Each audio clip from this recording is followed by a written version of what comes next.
समझ गया। सुना सुना सुना, नेताजी का हीरा का अंगूठी यही नाली में गिर गया।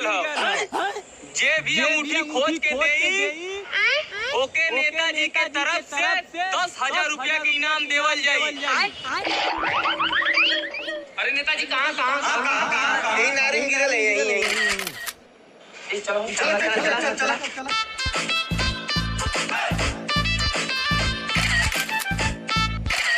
इधर है, कद्दू गिरल भैया, इधर है। खोजा ए भैया, तई मन से खोजा, हमार हीरा का अंगूठी रहल। अरे भैया डंडा से खोजले थोड़ी मिली, चलनी लिया के चला, चलनी लाओ रे। सर गांव में उसका बिल पास कर दीजिए। लगातार 1 महीने से काम चल रहा है, 8-10 लेबर है। अभी पिछले गांव में नाली बना के आ रहे हैं और इस गांव का काम चालू है। अच्छा। प्रणाम सर।